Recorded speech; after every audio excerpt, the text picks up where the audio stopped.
Week's Pet Stop, how to keep your pet safe from the wild animal dangers we face right here in New Jersey. Plus, the beagle that survived the gas chamber in Alabama is here with his new owner, and he'll show us how he's now doing. We'll also have our adoptions and pet of the week, so let's get started.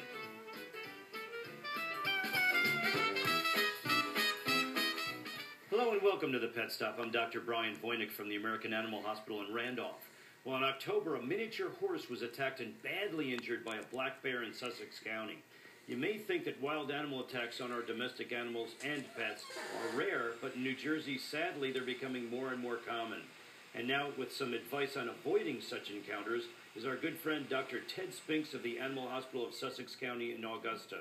It's great to have you on again. Thank you, Brian. Boy, you had I couldn't believe that poor miniature horse was badly injured by that black bear, and the owner saw it, apparently. The owner was up very early and heard the growling, and if she wasn't there, another 5 minutes, and I think that the horse would have been, killed. Oh, absolutely. Well, I'm surprised that it survived its injuries, which we'll see later on. Yeah, it had a lot of neck injuries. The bear there was you actually go. on top This of is it. as the horse was presented, huh? Yes. The bear was on the horse and using its jaws to open up that neck. And a few more minutes, it would have been too late. Oh, no kidding. I mean, those are...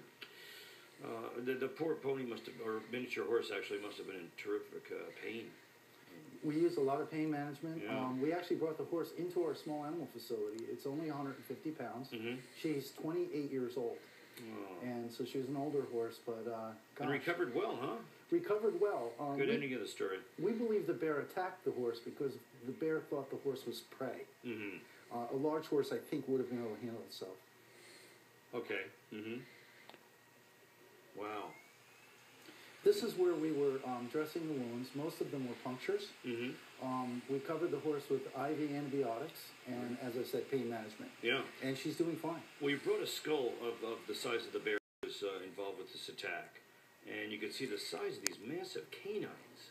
And just can really... Well, they're designed for tearing meat, huh? Tearing flesh. Actually, the apex of the food chain in New Jersey is the black bear. And you can see where the canines will actually pin the animal down, and then the incisors will hold it. Yeah. But that's a very large bear. This is about a 400 or 500 pound bear. Okay. Yeah. And they are, as we see here on this video, more and more commonly crossing highways, crossing streets. Just amazing how common they are now in New Jersey. They're very common, and a word of advice is to keep the bird feeders without sunflower seeds, and obviously your trash. Yeah. Keep that locked up. And talking about wild animals, deer are generally considered pretty docile, like, Bambi type things, and just this past week, I had a dog that was gored by a buck, and here's the dog. Post-operative, you can see that large hole, gaping hole, and that's where this large buck, gored this dog that was barking at it in their backyard, and it was very deep penetrating wound. The good news is that the muscles of that dog's shoulder stopped the antler from going deeper, and had it been a few inches caudal or behind that area of the elbow, it would have gored right through the chest cavity and probably killed the dog immediately. So that dog's doing, thank God, well. But porcupines are especially in your area, Sussex County, too, right? Porcupines are very significant. We're in the mountainous region of Sussex County. Here's a poor dog. This poor thing. This was a dog that kept going after the porcupine and kept getting more and more quills, and it was just resistant to the pain. Right. But it's very, this dog took hours to repair. And that obviously requires general anesthesia to get all those quills out. Yes, and massive amounts of antibiotics. Kind of like upside-down Christmas trees, right? It's unbelievable how bad that dog was. Yeah. Now, there are other pets involved, too, and particularly raccoons, which are not thought to be too dangerous. Obviously, everyone should know by now that they're reservoir hosts for rabies, big time. Exactly. And they also carry both distempers, so your cat and dog could get the canine or feline distemper. They also carry a very bad ascarid in their stool now that could be neurological. And an ascarid is a parasite. Yes, yes, a roundworm, and from the feces. Well, there's some tips you have for us. And first of all, don't leave food outside exposed for these guys. That's the key. And also, leashing your dog with a good ergonomic halter we recommend. Versus the... Well, we'll go in order that you gave us. For securing the trash is the next. Yes. That's very important. Like I say, put things away. Make sure the garbage is in the garage. Right, and as you mentioned, now the leash, which is so important. Your dog had a problem.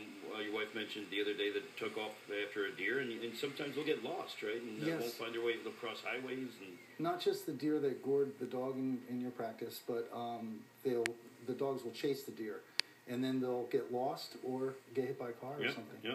Also protect your home. Make sure they can't get through the screen doors, windows. Exactly. Bears will do that.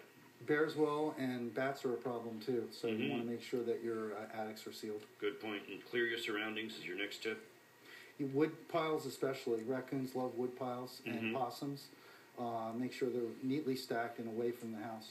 All right. So do the mice that are the reservoir host of Lyme disease.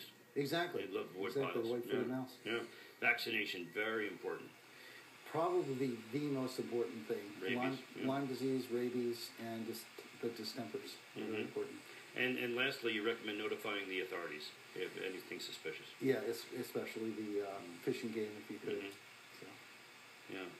And, actually, not only if you see an animal, but if you see tracks, right? Yeah, if you see tracks, you know they're nearby. If you have livestock, like llamas, sheep, goats, there's no way to really bring them inside. Yeah. So make sure you have 2 levels of electric fence to keep the black bear at bay. In my neighborhood, my backyard is the Black River in Chester, and a couple of my neighbors have chickens, chicken coops, and foxes are always getting these poor little chickens, and so that's something else. And the fox can carry rabies as well.